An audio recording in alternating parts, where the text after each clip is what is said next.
Welcome to another episode of the Tom Schimmer Podcast. Happy Monday, everyone. Hope everyone had a great weekend. Now, this week finds me in Yuba City, California today and tomorrow. Then I'm back home for the remainder of the week before heading out again next week. I'm really excited for next week because after 2 days of work in North Carolina, my son and I are headed to our very first Formula One race in Montreal. We've recently become F1 fans solely on the backs of the Netflix series Drive to Survive, which has followed the last 4 F1 seasons. Now, I've never really been, growing up, I've never really been much of a racing guy, but I have come to find the spectacle of F1 almost irresistible. So Adrian and I are headed to the Canadian Grand Prix in Montreal to get our very first taste of F1, so I'll keep you posted on that. Now, as a result of that, the next episode might be delayed slightly because the next episode is scheduled for June 20th, and that is the day we're also scheduled to fly back from Montreal. So we'll see how things go, but I'll keep you posted. Check out the podcast Twitter feed at Tom Schimmer Pod. We'll keep you posted on the status of the next episode. Okay, a few quick announcements as we begin. The upcoming events that you might be interested in, of course, this July 18th through 20th. That's the annual Conference on Assessment and Grading. That'll feature myself, Cassandra Erkins, Angie Fries, Garnet Hillman, Tony Reibel, Mandy Stalitz, and Katie White. This coming September 21st, 22nd, the Grading from the Inside Out 2-day training will be in Long Beach, California. So if you want to join me for that, we'll be in Long Beach in September.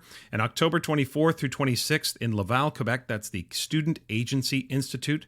Along with myself, that'll feature Karen Gazith, Karen Power, Morgan Michael, Katie White, and Andy Hargraves. All of the information for those 3 events will be in the show notes. They're available on the Solution Tree website as well. One other conference, of course, is the Teach Better Conference. The podcast, of course, being part of the Teach Better Network. That's going to be in Akron, Ohio, October 14th and 15th. Again, a ton of great speakers lined up for that. I'll have a link in the show notes for that conference as well. And if you choose to register, use the code SHIMMER22. You'll get a $25 discount on your registration. Okay, thanks for tuning in again this week. Big welcome, as always, to new listeners who joined for the first time, and a big thank you to longtime listeners. I, of course, appreciate all of you. This week, my guest is Andrea Samadi. Andrea is an author, and she's also the host of the Neuroscience Meets Social Emotional Learning podcast, and that is exactly what we focus on. This is a timely conversation, and I think given recent events, you're going to find her answer to what keeps her up at night quite compelling. And in Assessment Corner, or should I say, Assess That with Tom and Nat, Natalie Vardabasso returns, and we spend 15 minutes talking about where leaders, whether leader by title or leader by influence, where leaders should begin if they're tasked with leading a reform effort around assessment and grading. So that's today's plan. Let's get to it.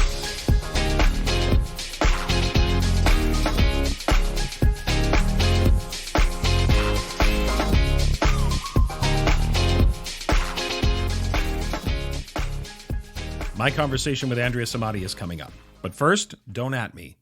But I'm going to open this week by chronicling how my patience and resolve was severely tested this week with some unfortunate travel woes.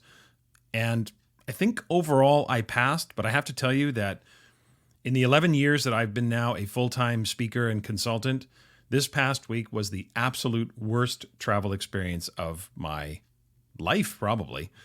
Now, let me first be clear on what I'm not doing here, okay? I am not complaining about my life on the road.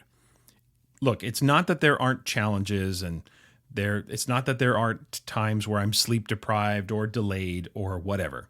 All of that happens, okay? When you spend as much time as I do on the road, you're bound to experience many unexpected things. It just happens. But this open is not an attempt to gain any sympathy from you.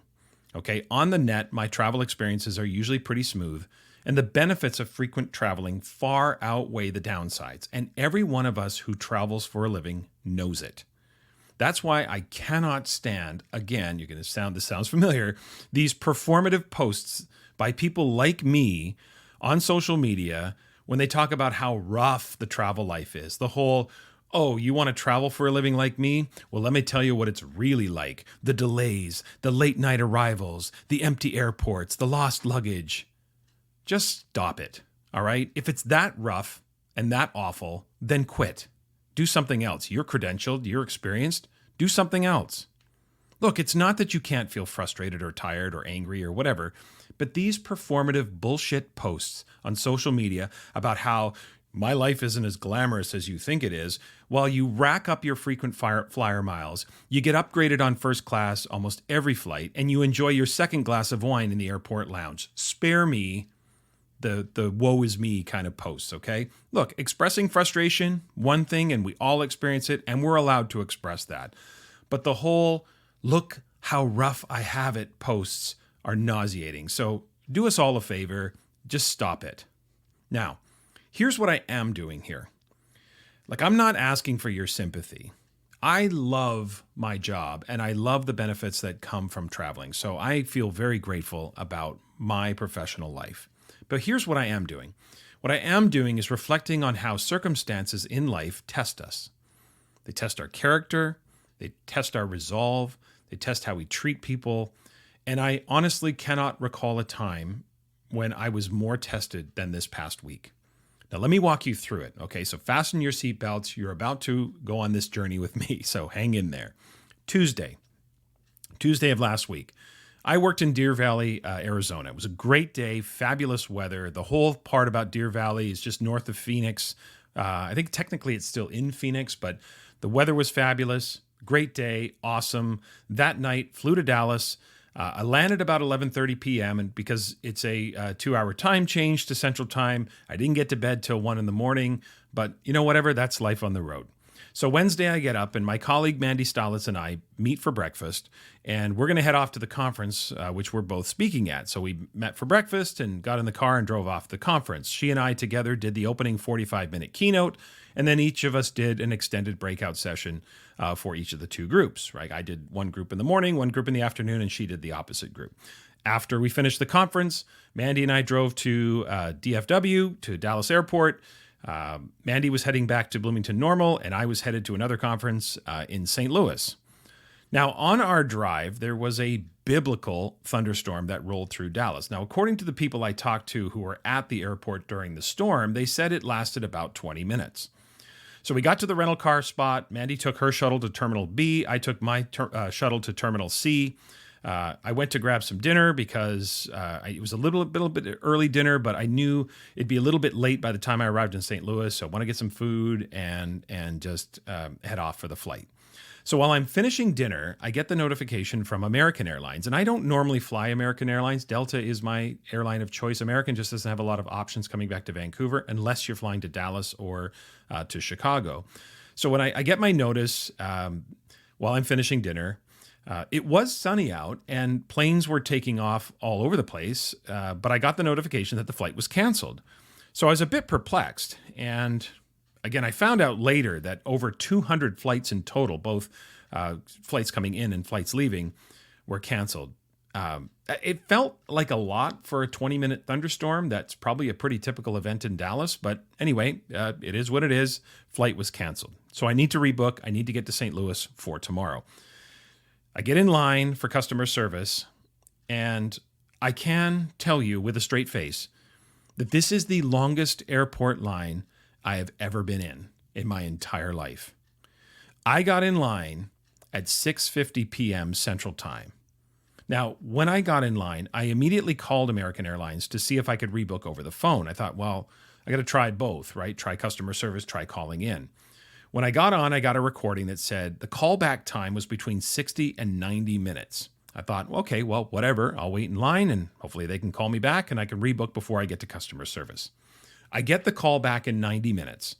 There are no flights to St. Louis that night, and there's no way I can get there for work. I check Southwest Airlines because I know they fly out of Love Field in Dallas, and there is a flight late at night, but Love Field is 30 minutes away. But the biggest problem is I've got a checked bag. So they've got my luggage. So until I can get my luggage, I can't go anywhere. And yes, I checked a bag. And I know people who travel a lot say, never check a bag. But guess what, Courtney? I wear a size 46 suit and my shoes are size 13. If I could roll up my outfit into a ball and get it into my carry-on, I would. That would be fantastic.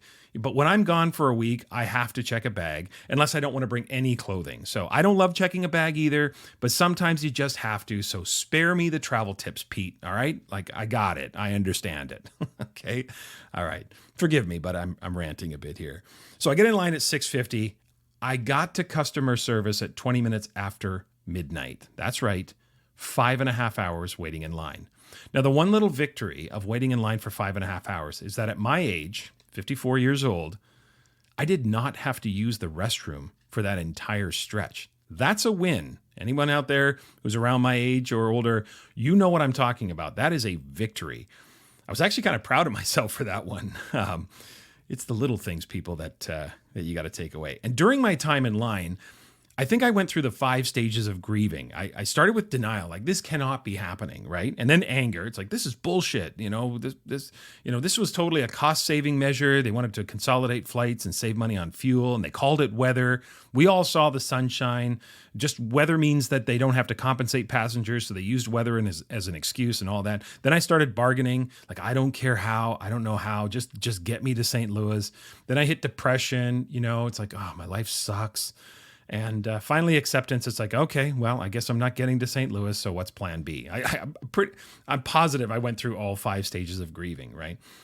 Now, all of that happened long before I got to customer service, because I certainly had enough time to go through all 5 of those stages, I should say. Okay, so I get to customer service. Can't get to St. Louis, so please just book me back to Vancouver.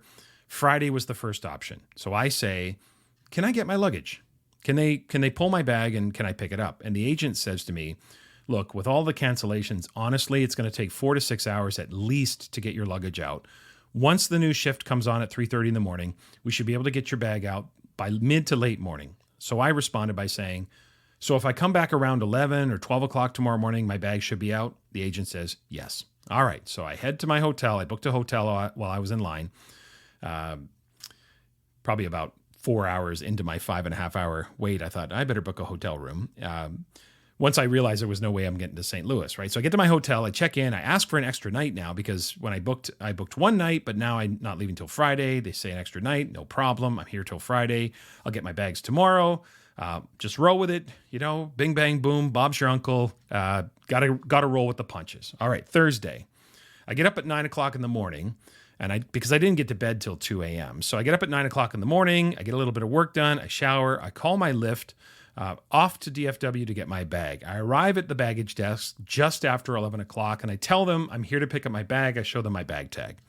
The agent says, your bag has not been requested, and it will take hours to get it up here. And I said, well, look, I don't have a vehicle. I don't want to keep coming back guessing. Like, would you call me when it comes up? She's like, no, we won't call you. So I explained what I was told last night, and that I can't sit here for hours. So what is my best option?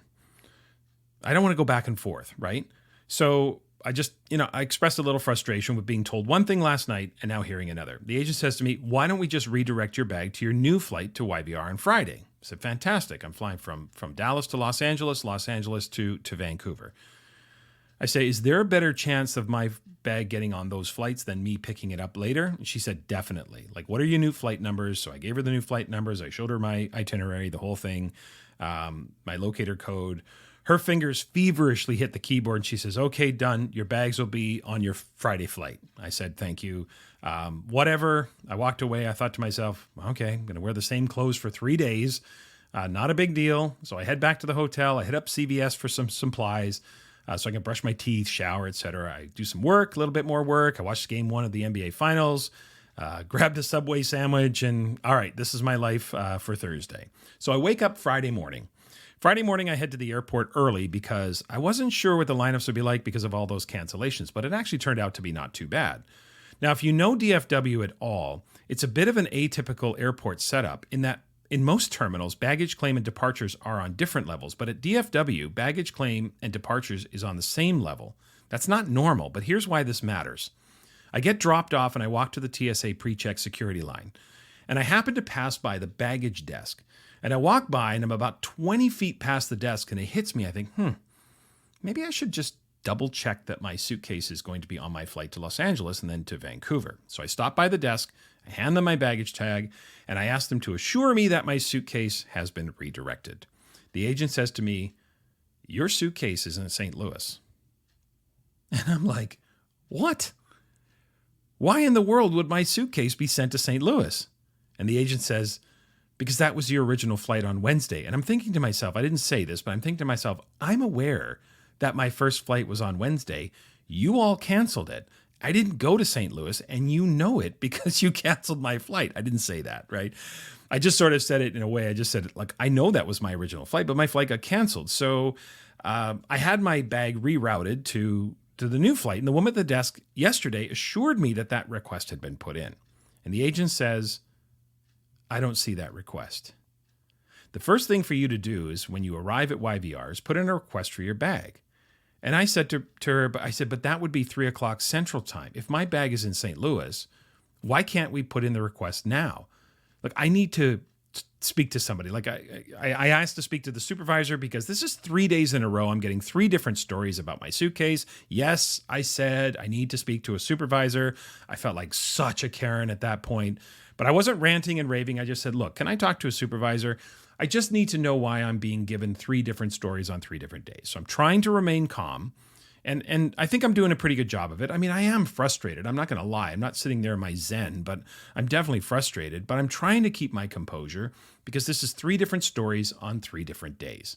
All right, supervisor arrives and I walk her through the whole thing. Look, I checked the flight schedules, right? So here's what I said to her. I said, there's a 7:30 flight from St. Louis to Chicago and then Chicago to YVR. That flight lands at 12:30. I don't land until 1 p.m. So my suitcase could actually beat me to YVR. Now, what I didn't realize at the time when I was saying that was that on international flights, your suitcase cannot travel ahead of you. But I didn't realize it at the time. It was 5:30 in the morning at that point. There's a full 2 hours before that flight leaves. So I know my luggage is not their number one priority, but still, there's enough time. The supervisor says to me, and this is what got me. The supervisor says to me, okay, I put a request in that your suitcase be directed to YVR. In an hour, I'm going to call St. Louis to confirm, and I will call you within an hour to give you an update on where the status is. I said, you're going to call me, or are you going to text me? She says, I will call you. All right, fine. Frustrated, yes, but again, trying to maintain perspective on the big picture. I just want my suitcase because I have to leave again on Sunday. As I've told you, I'm in California now, but I have to leave. So I grab a coffee, go through security, grab a coffee, go to my gate, get a little bit more work done before my flight. An hour rolls by, no call from the supervisor. 2 hours goes by, 7:30 now. That flight from St. Louis to Chicago is about to leave. There's no chance my suitcase is on that. I get no call from the supervisor. So I go on the app, I track my bags, I type in the number. It still says June 1st, loaded on your flight from DFW. No indication that it's even in St. Louis, no call. I get on my flight to Los Angeles, and again, frustration is just building. Now, flying to Los Angeles, there's only a 30-minute layover. But if you know LAX, if your connecting flight is in the same terminal, it's actually not that hard because LAX has 8 terminals, and it's a big airport plus the international terminal. But it's actually like a series of 8 small airports. International, Tom Bradley is huge, but the other terminals are quite small, and you can get to your connections, right? So I check my gates. I arrive at gate 47. I depart at gate 46. It is literally across the hall, so this should be no problem, right? So I get on the plane. The pilot comes on and says, just want to apologize, but maintenance has been called because of a set of seat cushion issues in the back, so we're going to be delayed for a while. And I'm thinking to myself, yeah, of course we're delayed. That's just, why wouldn't we be, right? That seems completely on brand for this week. So now the pilot tells us, updated arrival time, 9:54 a.m. My departure time for my flight from Los Angeles to Vancouver is 10:04. I've got 10 minutes, but it's right across the hall, but I'm in row 19, so this is going to be tight. Maintenance is done. We take off. The pilot updates us that we should now land at 9:35. We got the short taxi. So in the end, I probably should make my connection to Vancouver. So we land a little bit later than expected. I get off my plane at 10:01. But in the meantime, the departure of my Vancouver flight is delayed to 10:09. So I sprint to the gate right across the hall. Again, it's not that far, but I still sprinted because I wanted to get there as quickly as possible. And I arrived to a closed door. I missed my connection. Or did I? I asked the gate agent if I missed the connection. She said, nope, this plane is out of service and we're going to be delayed. I'm like, are you kidding me? She said, I'm not sure how long we're going to take as we have to find a new plane, but the new departure time is at noon. I thought, okay, well, fine. It's that kind of week. Great. I'll just hang out, maybe grab an early lunch, something like that, and wait for the new flight at noon. So I head to the gate to board my flight, and at 11:35, you know what's coming. 11:35 that morning on Friday, my flight from LA to Vancouver is canceled. Now, the good news, I'll probably get back to Vancouver at some point on Friday, but the bad news is my luggage hasn't moved an inch. I checked the app when I'm in Los Angeles. Nothing has changed. No voicemail from the supervisor, nothing. No baggage message. No one from DFW has contacted me. No one from St. Louis has contacted me. And look, it's tough at this point not to feel like I'm just being placated and they just tell you what you want to hear, because each new person you talk to is not responsible for the decision you're complaining about. So they have nothing to do with it. I'm telling you, the universe was testing me last week. So at 11:35, my flight to Vancouver is canceled. And I think to myself, all right, that's it. I'm done. Okay. But I found the upside of down. If my luggage had accompanied me, then it would have been a much bigger issue. But without my luggage, this is actually an easy problem to solve. I just hopped on the web, booked a flight with WestJet from LAX to Vancouver. Now, I'll have to deal with my bags when I get to YVR anyway. So I just hopped on the bus from Tom Bradley, went over to Terminal 2 at LAX, caught my flight on WestJet. Easy for me to do, right? Except I forgot one thing, my mask. The mask mandate is still in effect in Canadian airports and planes. So as I board the gate agent asks me if I have a mask. I'm like, oh, right, my mask. That's in my suitcase, because I thought I had plenty of time. So lesson learned. So she gave me an extra mask and off I went. So I fly to Vancouver. We finally departed at 1:35, landed at 4:35, go through customs. I go to baggage claim. I go to the American Airlines baggage desk to make my claim for my luggage. And again, completely on brand, the American Airlines baggage desk is closed. There's no one there. So before leaving passport control, I call American Airlines and they say, press 1 to have a callback within the next, wait for it, people, you'll get a callback within the next 5.5 to 6.5 hours. So I press 1 and off I go home. Now, flash forward Friday evening, no call until I went to bed at 11 o'clock on Friday. I wake up Saturday morning, no missed call from American Airlines. So I call them back. I spend 2.5 hours on hold. I finally talk to a live person, and she finally processes the bag return. And I now have a file number. I know where a claim has been made. My bag should be getting to me sometime as we speak. I'll keep you posted. Now, I'm not going to lie. I was incredibly frustrated by this whole situation, but I kept reminding myself that no matter what the circumstances, there is no excuse to be aggressive or abusive in how you speak to people. And I was really frustrated. You can express frustration without being mean or entitled or aggressive. I did see some of that on display, and I have to admit, watching others act in that way helped me maintain my perspective, because I did not want to be that guy. And it was a good lesson for me, a good lesson for all of us, to be honest. You know, one of my favorite expressions is this idea that adversity introduces a person to him or herself. It's easy to have balance and perspective and be inspirational when everything is good. It's when life tests you that you find out about your true dispositional defaults. Look, I'm not saying my frustration wasn't obvious, because it was. You know, as much as I tried to hide my facial expressions, you know, it's impossible in those situations, but I did try. And I think for the most part, I was successful. I tried to separate my frustration with the situation from the person I was speaking with. Because as I said to you earlier, each person I spoke to was not responsible for the previous decision, right? The agent on Wednesday didn't cancel the flights before. The agent on Thursday didn't fail to put in the request. The agent on Friday didn't misinform me on Thursday, and so on and so forth, right? It was just one of those things where it just was the ripple effect.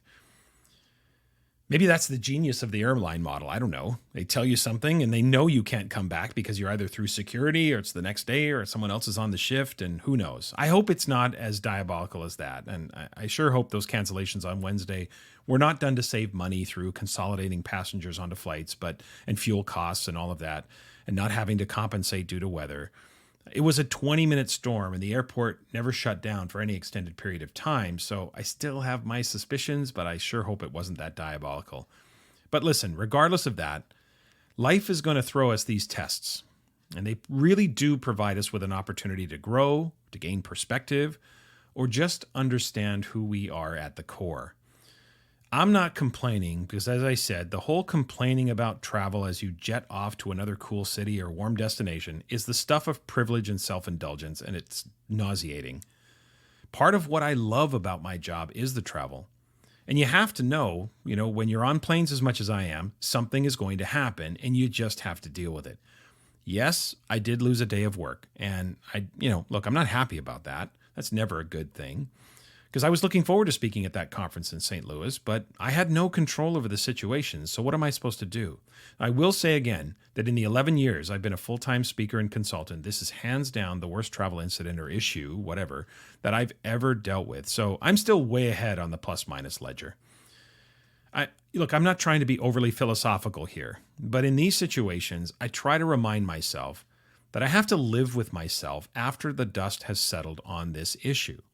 Allowing the people you interact with, even if you're frustrated, to maintain their dignity by not belittling them. And I saw plenty of that from my fellow passengers, and I didn't appreciate it at all.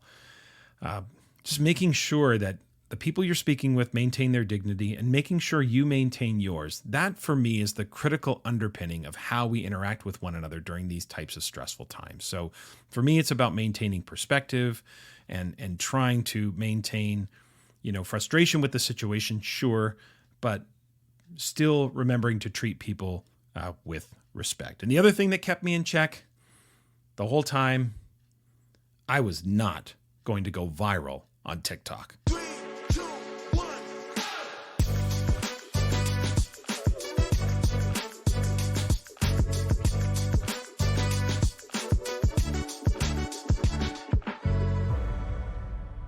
Joining me this week is Andrea Samadi. Andrea is an author and a teacher originally from Toronto, but now living in Arizona. She has spent the last 26 years working with social emotional learning, students, and education.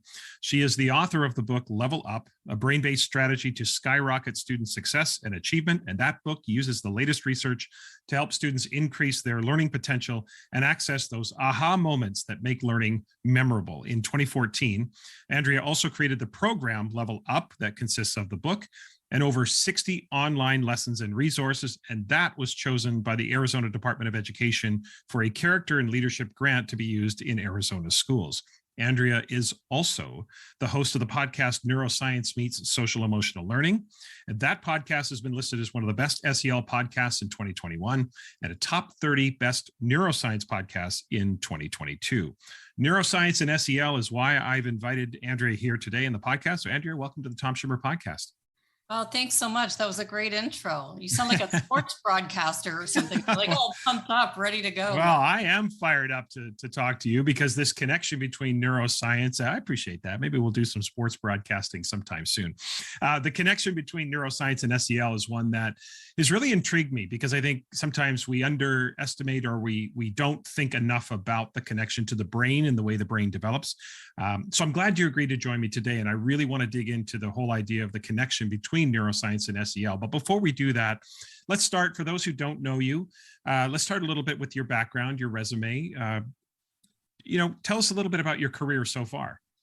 Sure. Well, it started kind of where in Toronto, I went to teachers college and was hired by my middle school history teacher for my first teaching position. And, you never forget those teachers that had their eye on you to kind of help you out along the way. And I thought, oh, this guy's great. He's hiring me for my first position. And he gave me this behavioral class that almost killed me. It was like, I thought I was barely going to survive day to day, week by week. It was me with these students and this buzzer on the wall. And it was stressful, and I didn't expect this as a first year teacher. It just turned everything upside down. And this guy was actually in his spare time, he was a ref for the Canadian Football League. So he was one of those guys who didn't want to disappoint. And, I thought I didn't quit anything. And if there was any of my friends that I asked, is Andrea going to leave her career. Well, everyone would have said no chance. I stick through to the very end in everything that I do, but I broke my contract with the Toronto School District. And it was where I went from there. It was actually, I had a neighbor who worked for a motivational speaker. And after my experience with the buzzer on the wall, I went to work for the speaker and try to infuse myself with positivity and learn some new strategies. And it was here that I saw this speaker working with these skills that we now know are called social emotional skills. But back then there were soft skills, or like setting goals and having a better attitude, things like this that weren't taken seriously in the classroom. But I watched these 12 teens skyrocket their results, and I just couldn't let it go because I had this classroom of kids that I couldn't impact. And I watched this speaker that didn't have a teaching degree turn them around. And I thought, there's something here to these skills that aren't taught in the classroom. And, it was just at that moment that I thought, this is what I'm meant to do. And I didn't feel bad about breaking my contract. And I went and worked with this speaker, traveled around the US, trying to find my place with where I fit here. And it was Columbine. When Columbine happened, that was the instigator for me to move from Toronto to the US to see what else I could do. And it's been like not a very simple path from, teaching degree, quitting, figuring things out, saw SEL, thought this is it. And then I get to Arizona, and then September 11th happens, and it was brutal living in a new country. I didn't even know where the mailboxes were. Like, they're not like in Canada. I'm like calling my friends in Kentucky going, how do I mail a letter back to Toronto? I had no idea. Like, moving to a new country, it's different. Yeah, for certainly. Sure. Yeah. The similarities between the countries are vast, but there are differences and nuances between how we live in Canada and the United States for sure. So you're in the new country. Where do we go from there? So new country, wanting to make a difference. September 11th happens. Bam, like upside down. And I actually was writing a book at the time. It was in my briefcase, and I hadn't published it yet, but I had this great idea of what I was going to do for kids before like World Trade Center went down and all this chaos happened. And so from there, I ended up going to work for an educational publisher with these ideas in the back of my head. And I just couldn't let go of them. And I was always trying to infuse them into Pearson's products. Like, I would meet with the product development team and say, we really should put these concepts. I don't know what they're called. Castle hadn't come up with their Castle 5 yet. There was no Castle website. It was just me saying to this product development team that had this product for high school students, we really should put these skills into the curriculum. And they're like, well, yeah, I don't know. I was ahead of the game always. I was trying to fit a square peg into a round hole kind of thing.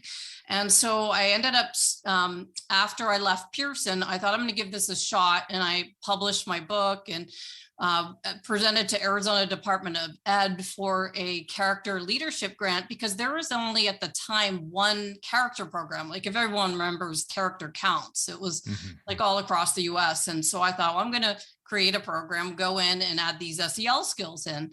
And they chose my program, got grant funding to go in. And it was at that moment that this educator said, I can't use your book. I need you to add neuroscience to this. And I'm thinking, what? Like, I just, got the book published. And he said, you don't have to do this, but I would really like it if you did, because this is going to be the future of education. So if you could get your head around how the brain works, we're going to be on to something. And that's how I wrote Level Up. That was 2014. That went into the schools, got grant funding. And that's really where it all began with Neuroscience SEL. I've been trying to spearhead the credibility of neuroscience connected to SEL since that time. Right. You used the term soft skills earlier, that we used to call them soft skills. And I don't know if it's just me, but I have this visceral reaction to that term. I really loathe that term. Do you feel the same way about that? Because I feel like there's such a reductive kind of dismissiveness to the idea of soft. There's a connotation there that I just cannot get my head around. And I really just bristle at that. Do you feel the same way about that term, soft skills? For sure, but I don't forget how difficult it was watching SEL get infused into the States. Like, I watched the states create their correlations to SEL from the beginning. I watched CASEL start up, and it was difficult. Not everyone was on board because of this mindset. You know, they weren't, the research hadn't paved its path yet. So now we go to CASEL's website, we click on the research tab, we can see that these skills now show the 11-point academic gain for students. We know what it's done, but back then there was no research, or at least it wasn't well known. And people still think they might have their own impression of what these skills are if they think that there's more validity to, you know, the 3 R's, the reading, writing, arithmetic, rather than these skills. Right. It in some respects understandable, but in other respects kind of stunning that it took us until the 2000s to recognize that learning isn't just a clinical exercise in acquiring information or knowledge, that there's a human being that does that learning, and their emotional and social interactions are going to influence their ability to learn one way or the other. Okay, so as we've just been talking about, we've seen that SEL efforts over the last number of years have really been focused on, you know, that well-being and that improved academic performance, and we've you know, kind of documented that in your response. Those are definitely important outcomes, but as I think we want to go in the direction of the neuroscience here, because it goes deeper than that, doesn't it?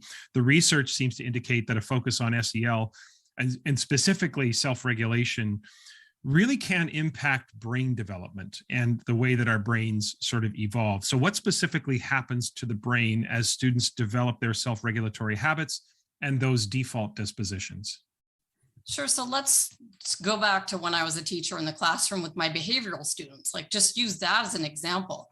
Back then, no one knew that it was my cortisol increasing, that it was increasing theirs, causing the behavior. So when they were misbehaving, I didn't have these skills. I wasn't using self-regulation breathing techniques myself. I was screaming back at them, sit down, Husheng. I still remember their names because I yelled at them all the time, you know, like, and then I would turn around and try and teach something, and then chalk brushes were flying. Like, it was a nightmare and chaos.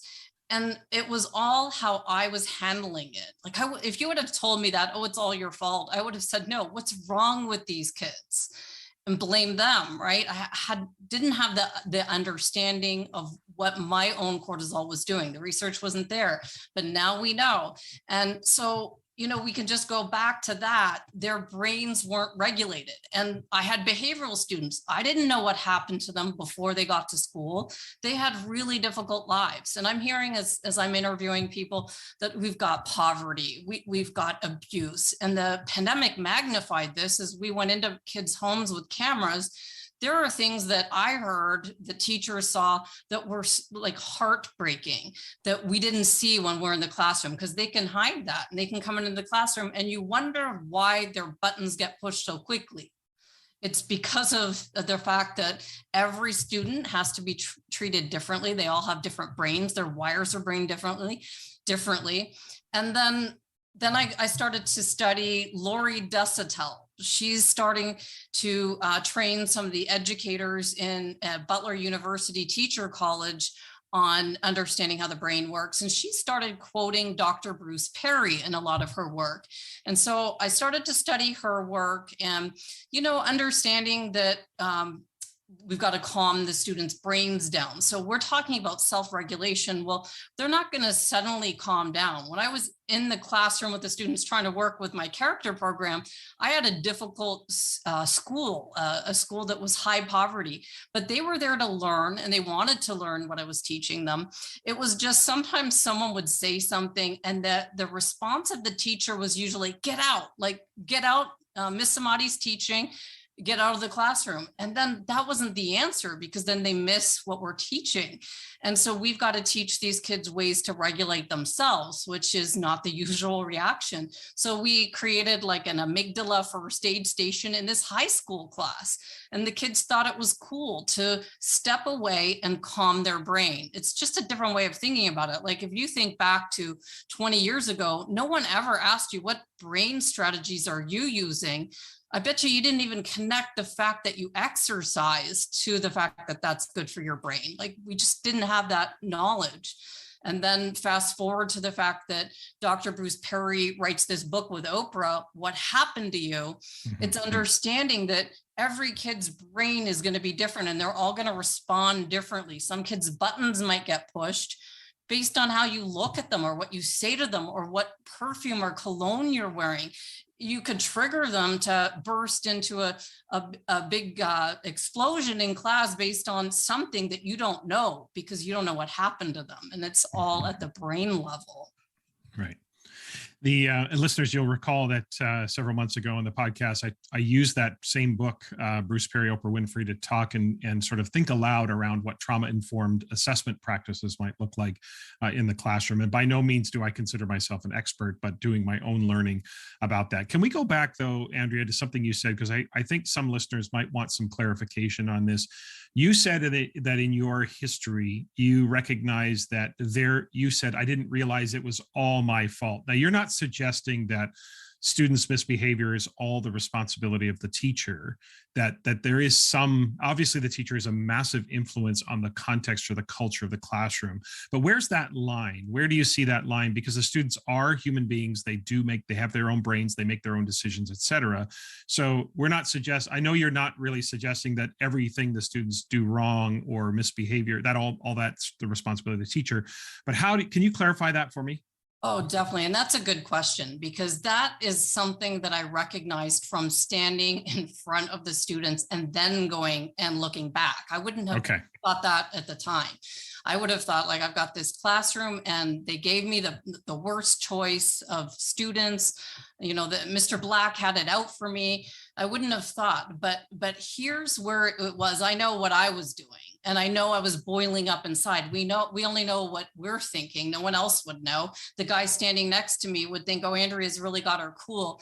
But it was like my buttons were getting pushed from what the students were doing. My blood was boiling. We know when that happens. And I know that there's been research from Kimberly Schonert-Reichel, actually in your state, in your province in British Columbia. She's there, and she did a study to show that as the educators' cortisol rises, so does the students, and it's like a never-ending cycle. And so that's where that came from. I know what I was thinking and doing. And there were days that the students were great and well-behaved. It was when I was more creative with my lesson plans and I was really thinking out of the box, but then something would happen. I don't know, it could come out of the blue. One student would be off track, and then I didn't have the skills. I didn't have anything other than stop talking, go sit over there. Or like, I did not have any of these strategies to include them and get past it.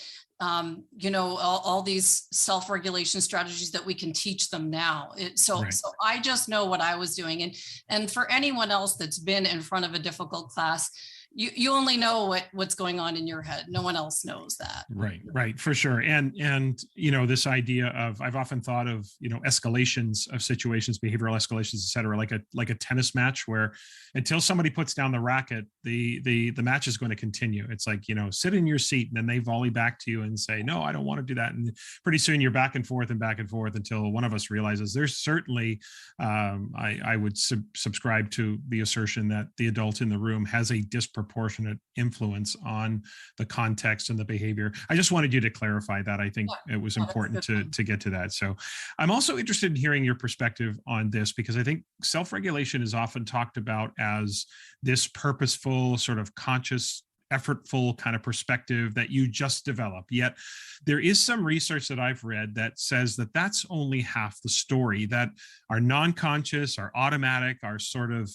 bottom-up influences, things like genetics or stress hormones, et cetera, they also, and you touched on this, I think a little bit when we talk about trauma, they also play a role in a person's ability to become more self-regulatory. So do you subscribe to what some researchers call this dual process model? And if so, what is the approach that schools can take when supporting students should some of those non-conscious influences be negatively affecting a student's development of their self-regulatory skills? What do schools do in that situation when they recognize that some of those non-conscious influences are maybe the source of the issue? Definitely. Like, I think the biggest example for this would be the whole Katrina situation, because they studied the stress of the families after Katrina. and to see, how what happened to them after that happened. And they showed that the high level of stress put a lot of those families in a vulnerable situation. So when we're looking at our students, we don't know their situations, but we do know from the research that when like a bad situation like Katrina happens, students are more vulnerable and at risk for, like, they follow these families and they track them. There's higher levels of substance abuse and issues that of that nature. So they were not as resilient as the students that didn't have a situation like that. So when we're looking at our students in the classroom, it's not easy to know what situations have happened. And so take it like, two people could have the same situation happen, like a car accident. One person walks away from the car accident completely fine. The other person goes into a complete depression. Why? Because their brains are wired differently from their life experiences. Mm-hmm. So that's how we have to look at our students. We don't know how someone's going to react to a situation. We just have to now try to build resilient, safe classrooms that offer a predictable environment for our students to feel safe, to grow, and watch these situations where they could feel vulnerable and be aware of what these situations could do for our students that come in from unstable homes. Is that why often the approach is to say we should utilize trauma-informed practices with everyone, because we simply don't know? And if we do take a trauma-informed or a trauma-sensitive approach to teaching, to the way we interact with students, that the students have not experienced trauma are no worse off, of course, but that the students who have experienced trauma are supported in almost as a default. Is that the rationale behind why that's often talked about as the way to approach schools?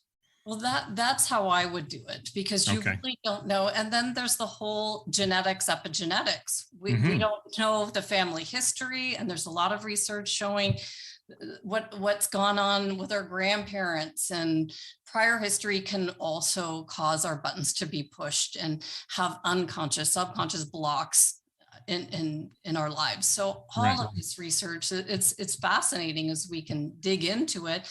And so it would just make sense that we treat everyone with some caution, that we just don't know. Yeah, we certainly in Canada talk a lot about the intergenerational effects of residential schools. You look at the history in the United States, racial discrimination, all that's gone on. I don't know that we can ever fully understand the impact it's had on, as you say, on genetics in terms of development as students move forward, grow from childhood into adults, and then again have their own families, and how that impacts the way that they parent and how the school system interacts with them as well. And speaking of that, I think this is an important aspect, because we can't, as the more I understand about the neuroscience and the connection of SEL, or connection to SEL, the effects of those early disadvantages on shaping some of those self-regulation outcomes, whether it's neglect, it's poverty, it's trauma. There are those early experiences that schools just have no control over. So when we're talking about schools supporting students, where's the line between understanding that some students come from that position of SEL disadvantage, if you will, and then schools using that as an excuse? And I hate to sound so harsh about this, but we often hear things like, well, look, what am I supposed to do? We get them when they're 6 years old, or we get them when they're in high school. Look at the background, look at the family. There's a line where we have to understand where they've come from and how they've grown up and what the environment was like, and then not using that as an excuse for why we've been ineffective or we've underachieved in terms of outcomes. How do you see that playing out in schools? Yeah, well, I saw it the most with Oprah when she wrote her book, What Happened to You, with Dr. Perry, because she had such a difficult life. Like, her parts in the book were like heartbreaking. I'm on the verge of tears reading her part. And then Bruce Perry comes in with the brain. And he said it was on purpose that he wrote the book this way. It was like an ebb and flow, almost to soothe the person reading it. So get the shocking truth and then learn how to calm the brain with neuroscience. Shocking truth, calm the brain. And when I was interviewing them, I thought, well, how in the earth did Oprah ever become so successful with such a short start to her life and all these experiences? But that's where I think these amazing teachers that see the best in everyone come in. It doesn't matter what your background is. We all have unlimited potential. If you fully believe that about every person, that they have this. And it came out with one of my last interviews. It was all about the spirit of work, that we have this soul inside of us that's for expansion, and we all have it, and we all have this tremendous power for greatness. And if you can look at every one of your students, no matter where they've come from, they could be the next Facebook creator or the next. You just don't know, and you don't what their background is. It doesn't matter, because Oprah proved that she could get through her difficult life. And I'm sure we could all come up with 30, 40, 50 different famous people like that, and then non-famous people. And so it would be just not limiting people based on their past, but seeing that we all have equal opportunity for success and incredible things in our life. Yeah. I don't want to suggest that teachers do that extensively. I think that on occasion you do hear individual teachers or schools or principals, you kind of throw up their hands. But invariably, when you dig a little bit deeper on that, what I find is that the school or the principal or the teacher that's throwing up their hands and saying, what am I supposed to do, is really not putting any purposeful effort toward the development of those SEL competencies. That schools that begin that purposeful effort or that intentionality around helping students develop those competencies, they never seem to be the ones that leak into that idea of using it as an excuse. They just realize that the student needs more support. They need to be surrounded with more attention, more care, more strategy, more fill in the blank of whatever that they need. So I think that's really important to also clarify, because I don't want to suggest that schools do that a lot, because they don't. But sometimes it can be that excuse or that kind of throwing up your hands and just saying, what are we supposed to do? Okay, so I want to finish up the conversation here with implementation and helping the school community or stakeholders understand the importance of SEL in our schools. I think we touched on this early on, but I want to dig a little bit deeper, because still today in 2022, as far as we have come, some groups of parents in some communities have again taken a stand against SEL or anything SEL related, or any aspect of it, because they say it's all about the academics. It's all about reading, writing, arithmetic. We don't want to talk about relationships. That's not your job. All of those different aspects. So if you were advising a school principal or a superintendent, what are some ways that they can talk about SEL in a way that's accessible, so that those hesitant groups of parents might understand more readily why this is important work for the schools to embark on? Sure. I always like to go back to a definition of what it Okay. is. Yeah. And the Aspen Institute defined it as every student having access to full and equal opportunity to succeed in life. And so you think about these skills, they're going to help them in school, college, career, and beyond. Mhm. And then I would definitely always point them, just go look at the research from CASEL's website that shows the 11-point academic gain, and then understanding what these skills are. I break it down into 3 parts. There's the social and interpersonal skills, like navigating social situations, resolving conflicts, the emotional skills, managing your emotions, and then the academic and cognitive skills, and show how they're all combined, that you can't have one without the other. They all flow together. And I would remind them that this is not like, imagining having kids just hold doors open and being courteous. There's so much more to the research that they're showing. And I would show them the reports and the research that's gone into it, and how that if you look at it, Allstate is getting involved, because Allstate now, they want to prevent car accidents for insurance for these kids. And they can show that kids that are studying these skills are less likely to have a car accident and die.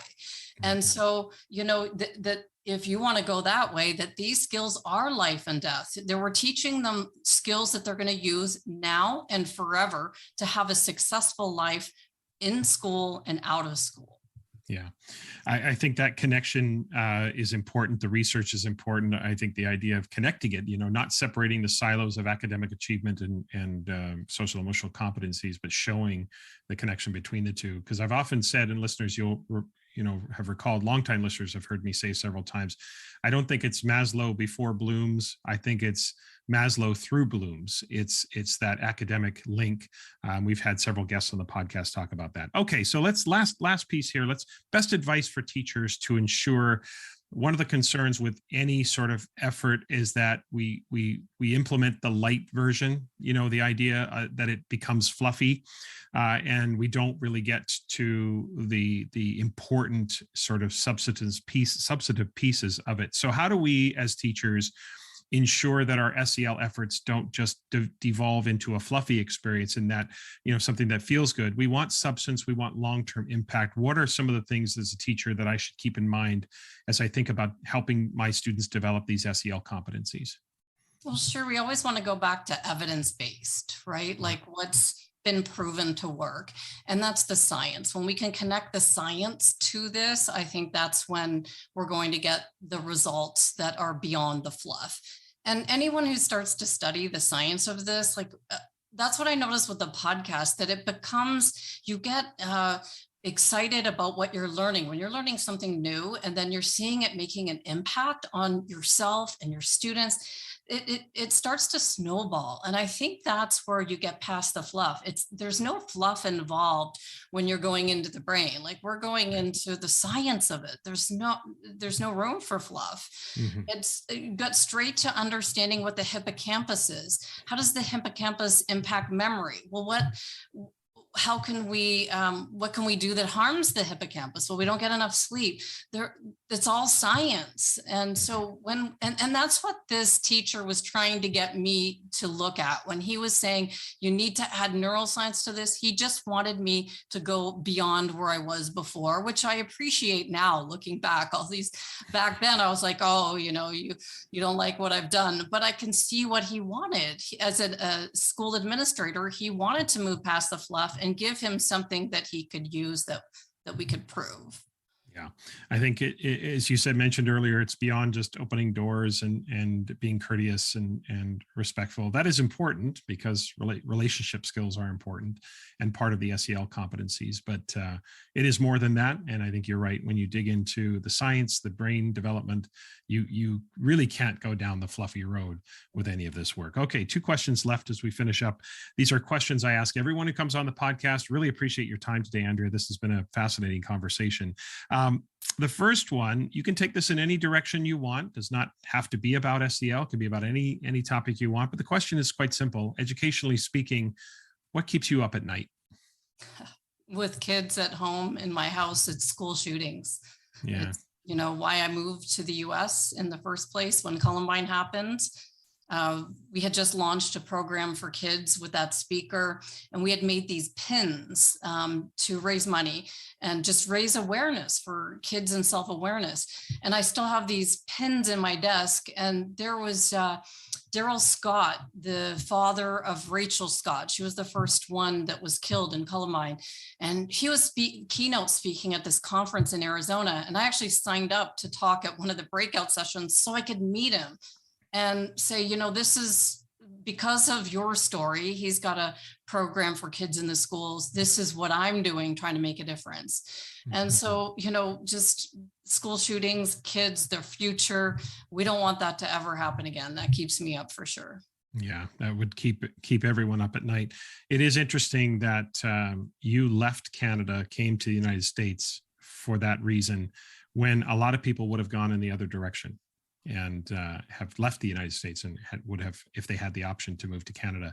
So it's interesting, and this your level of commitment to addressing that issue. Okay, last question is about success, personal success, professional success. Again, answer in any way that you want.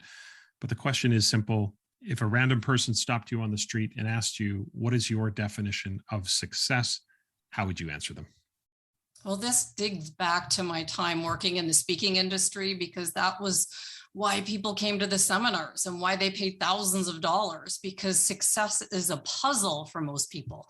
Like, you know, they just lack something and they're not sure what piece am I missing. And it was asked of, this was asked of me in one of my job interviews. How do you define success?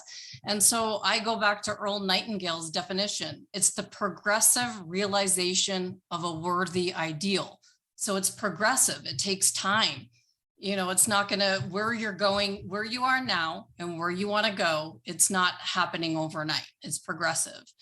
And it's the realization. So it takes time, worthy. It's got to be worthy of you, because you're going to trade your life for it. I left Canada, my family, to come here and struggle when, you know, the whole September 11th happened.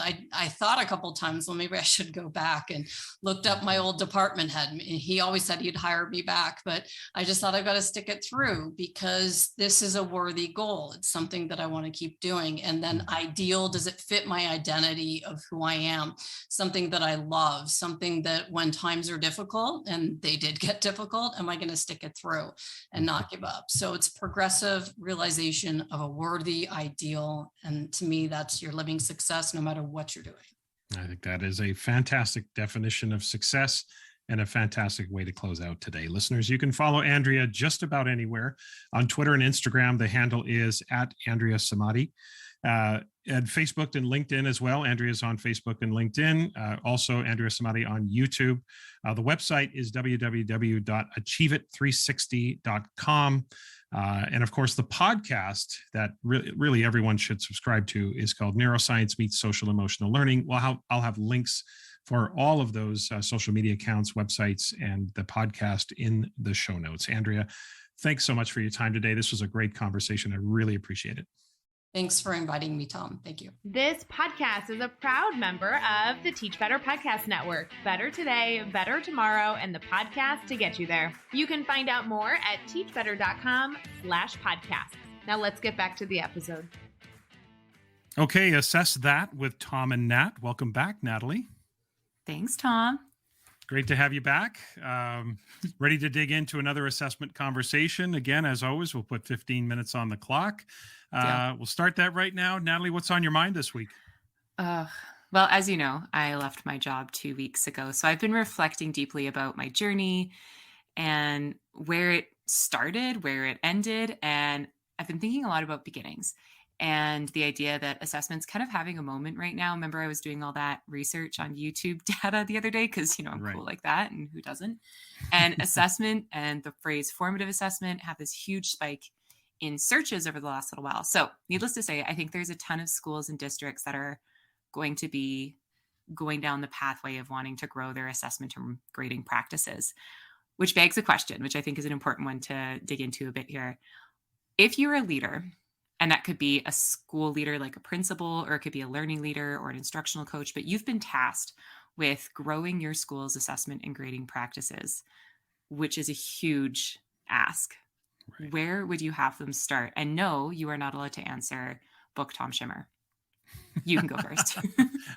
No, that's definitely not what I would say. I think, one of the things I would think about is there's a bit of an inventory that needs to be taken in that, there is a level of assessment literacy within most teachers. And I would want to find out, levels of strength, areas that need strengthening. I would want to sort of take an indication of where people are, their comfort level. Do we all have a common understanding of terminology before we sort of embarked on our journey?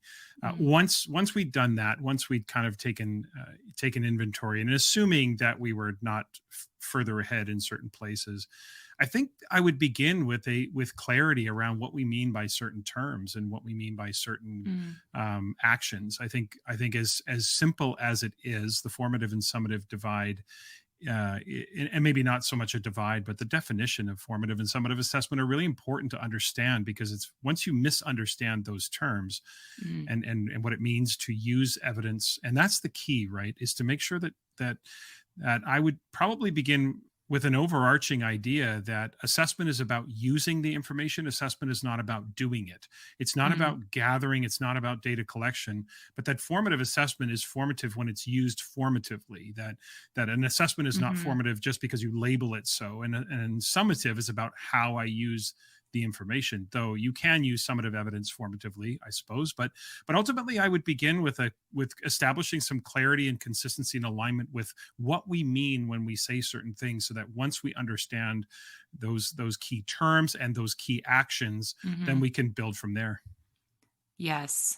And that's absolutely when I think back on my journey where we started, but a step that came even before that, which isn't even about assessment at all, which is kind of interesting, is a structural decision that was made at my school, which I think actually had so much value when I see where it ended up, which was to put together a committee or a coalition, if you will. I'd rather call it a coalition for change. But, being the person who was an instructional coach at the time, and I was given this goal, I was completely overwhelmed. But the idea of turning to the whole community and saying, hey, this is the situation. Who wants to figure this out with me? Yeah. And at first it was only like 12 people across the school who joined. But then as time went on, it got to the point that now it's like 45 people in 3 subcommittees, which is like 3/4 of the teaching staff.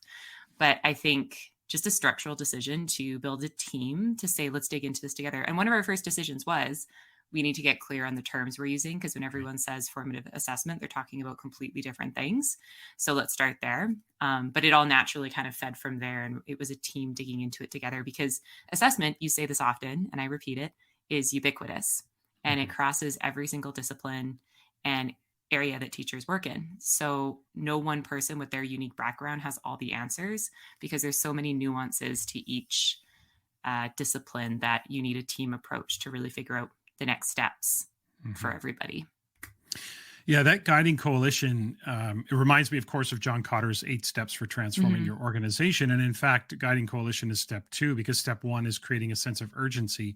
Yeah. Now, something I've often said when it comes to assessment, and also in schools, because I think in the private sector, it's very easy for a CEO or a president or whatever in private industry to just sort of say, this is what we're doing, and if you don't like it, find another place to work. More often than not in education, it doesn't really work that way. You can't just demand, especially in public school situations, unionized environments, and nor do we want to do that. Like, we don't want to demand that people change.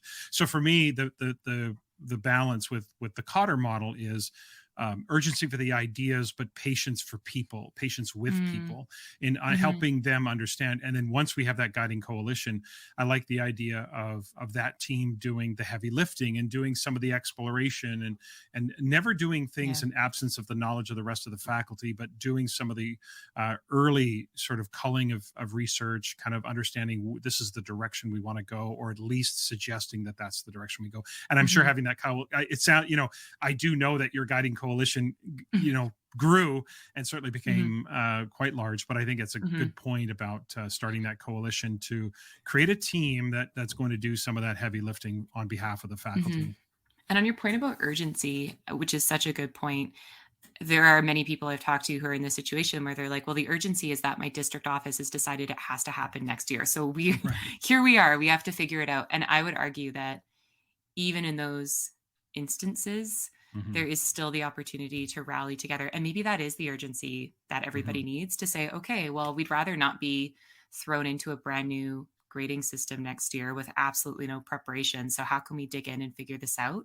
But that group to come together and work out some of the details, like what is our policy around homework, or what is a practice with reassessment, or what might how might we make sense of the proficiency scale that's going to be dictated down to us from district office? That work through a group of people that then can be shared and be a constant conversation with the wider faculty, like you said, is so important. Yeah, and if your guiding coalition is a cross section of your faculty, right? You have Mhm. different departments represented, different grade levels, different, represented, different specialty areas represented. Then you really can balance out the conversation to create some alignment through different, departments and across grade levels. Because if you don't have that cross section, then you end up with, a small group of people who may have a niche or sort of Mm. a singular focus, and it doesn't really expand to the rest of the faculty, and the rest of the faculty doesn't feel represented. They don't feel Yeah. heard. They don't feel as though their needs are being met. So being very strategic about that Mhm. guiding coalition is really important. I remember when we put together some of our teams in some of the schools I worked in way back in the day, of course, we would call for volunteers. We would say, hey, anybody interested in exploring assessment grading? We want to put a group of people together to talk about this. But we would go recruit certain people, Yeah. because I think one of the important parts about the guiding coalition is you have people in that guiding coalition who have street cred. You've got people who are influential, people who, and not from a manipulation perspective, but Mhm. when you have people on that guiding coalition who the rest of the faculty will look to, and simply be interested, or at least explore a topic simply because that person said so, because they have that kind of credibility on staff. I think that's important, that it not all be, you can have a cross section of your faculty, but it may be all teachers in their first 5 years, Yeah. or you have to balance this out and have some of that experience, and some of those people that do have the credibility, that when they stand up in front of a faculty and they say, I'm rethinking how I handle homework, or I'm Mhm. rethinking my reassessment policy, and they look at this person and they say, that person is one of the most effective teachers on our staff. If they're willing to consider Mhm. changing their practices, who am I not to be open to that conversation? So from a Mhm. strategic, not manipulative perspective, you Yeah. want to be mindful about recruiting people to be a part of that coalition. Which means being open-minded to, you might have people who join who are not, they don't appear open to the ideas at the beginning. Mhm. And instead of being like, oh gosh, how am I going to manage this person? They're going to come in and just completely, abort the conversations. It was always those people, the ones who kind of seemed the most resistant in the conversations at the beginning, that were that person you just described. The Right. person who got up a year later in front of all of their colleagues to say, we all know that I love a zero, Yeah. but let Yeah. me tell you about what I did this year and how much it transformed my practice. And it is like, once that happens, you're past the tipping point. It'll That honestly just take on a life of its own. that is such an important point, because I don't know how many times I've seen that happen where, and again, I'm not talking about the absolute blockers. There are some Mhm. people who say, look, they fold up their arms and they'll just be a contrarian, or that's a small minority of people. Like, that's a very small percentage of people. Yeah. But when you talk about the healthy skeptics, the Mhm. ones who you want to invite them to the conversation, because I know Michael Fullen talked a lot about this and Mhm. still talks about this, the idea that when you invite those people to the conversation, first, they may have ideas or a perspective that we haven't thought of, right? That group Mhm. think can kind of emerge. And the other thing is that they are critical to the success of an implementation. So if they're not part of the conversation, they are likely to be undermining the effort outside of that circle. So inviting them, having them go to the conferences, having them be a part of it, even if they're not part of the guiding coalition, going to them on the sideline and basically saying, look, would you mind if we bounced a few ideas off of you? Or every once in a while, we send something your way, because we really would appreciate, if they're Yeah. not interested in being a part of the team, send them something, or say, this is what we talked about. What's your perspective on that? Invite them into the conversation, because I think then you can start to, again, have their good ideas come to the table, but also make them feel as though they're not being alienated or isolated away Mhm. from the coalition. Mhm. And on the note of recruiting and inviting strategically, we used a strategy called action teams as we got further along. And we realized like we didn't have enough of the diversity for the depth of outcomes design that we wanted to do. Right. And I realized something after it happened a few times, that in the educational space, teachers often say, I don't feel seen for what I do. I don't feel valued. And you'll often hear people add the phrase to the end of their sentence, like, oh, but no one cares what I think. Right. Because sometimes we all get so busy and stuck in our little bubbles that people are truly drowning in like a feeling of insignificance, and that no matter how hard they work, it doesn't matter. There is so much power in sitting down one-on-one with someone saying, this is what we're thinking of doing. We really need you, and here's why, and list specific things about who they are and what they do in their practice. Like, I can't even tell you what a transformation in culture it was doing these things called action teams, which the work was very complex and not that sexy. Like, it was about really just unpacking the curricular outcomes and creating learning progressions and reporting outcomes and all that. But it was the invitation and the honoring of the diversity of expertise and bringing those people into a room together that I think created this cultural shift that made all the assessment work just a part of a bigger culture of inclusion and honoring diversity of practice. Yeah, I think that's a great point. And, we of course are saying all of this under the idea that this be authentic, strategic and authentic. But sometimes people end up feeling isolated or alienated. It's not intentional. It's not that the Guiding Coalition is trying to isolate. We get into the work, we start getting focused, and we get energized by it, and we forget. So being strategic means we are constantly checking ourselves and making sure that we are bringing others into the conversation, into the fold. I think it's important that people remind themselves that the Guiding Coalition is not the decision-making body. It's not the group that necessarily has, the authority to make decisions that this is what we're doing as a faculty. And even though there's other faculty members that are not part of that, but it is a recommendation. It's a team that makes recommendations, I should say, a recommending team that says, here's what we're thinking, what is your perspective on that? But I love that idea of those action teams. So specifically, what did they look like? Were they small teams, like small groups? Okay. And how'd that work? So what we did is we decided to divide by discipline. So there was a small K-3 group, and then we were looking at a 4 to 8 progression, if you will. So we had 4 different teams: language arts, social studies, math, and science. And they were made up of about 5 to 6 educators. A couple of them were the learning coaches or the instructional coaches from our learning team that were working in either literacy or numeracy. And then we had selected a diversity of teachers. So we made sure there was one from each grade, first of all, or if not from each grade, they had taught multiple grades many times and were very confident with them. But we always made sure we had a new teacher in there too. So we weren't just getting the folks from staff that had been teaching there for 15 years and had a very strong opinion about, what our kids need. And you'll hear that phrase a lot, but also someone with a totally fresh perspective right out of university that would nudge and challenge the conversation a bit, and just made sure we had equal representation from all sides. And then the actual logistics of them is we recommended that they needed 3 full days, went to the admin, said, this is why we're doing it. This is what it will look like over those 3 days. This is what the product will be at the end of it. So we actually got sub coverage for all of those teachers to have 3 full consecutive days. And I mostly just existed as the facilitator to move everybody through storming, norming, and performing, because there was storming every single time. As much as you would like to think there wouldn't be, there's always philosophical debates that happen in these situations. Right. And by the end of it, we had created, we called them power outcomes. They were like our priority standards. So we had 5 to 6 power outcomes across, for instance, language arts, 4, 5, 6, 7, 8. And then under each of those was very specific outcomes to show a progression in complexity from 4 through 8. And we had done that by like this painstaking process of highlighting the curriculum and actually matching every single specific outcome somewhere, realizing how much redundancies there were, and then simplifying the language as much as possible. Right. I mean, that is important work, and certainly detailed work, and it does take some time to put all of that together. So as we finish up here, Nat, as our time comes to a close, it's interesting you brought up the idea of philosophical debates.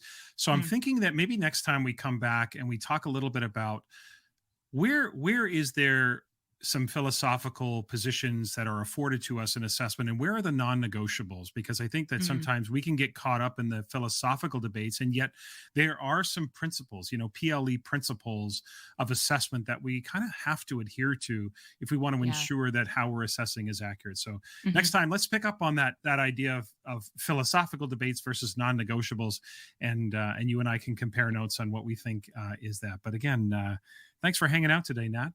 Look forward to next time. Anytime. See you next week. 3, 2, 1.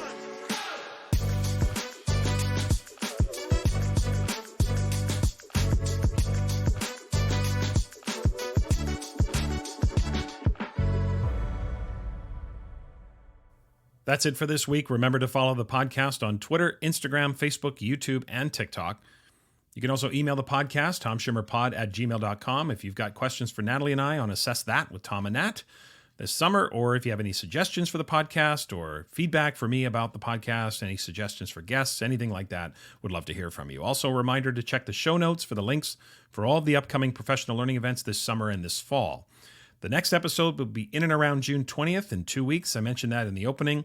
My guest will be Zaretta Hammond, who is the author of Culturally Responsive Teaching in the Brain, so you do not want to miss that conversation. Please subscribe, rate, and review the podcast, especially on Apple Podcasts, but of course a rating or review on any platform that helps grow the podcast's reach would be most appreciated. And if you like what you hear, please keep spreading the word about the podcast to your friends, your colleagues, or spread on social media. I would really, really appreciate that. Have a great week, everyone.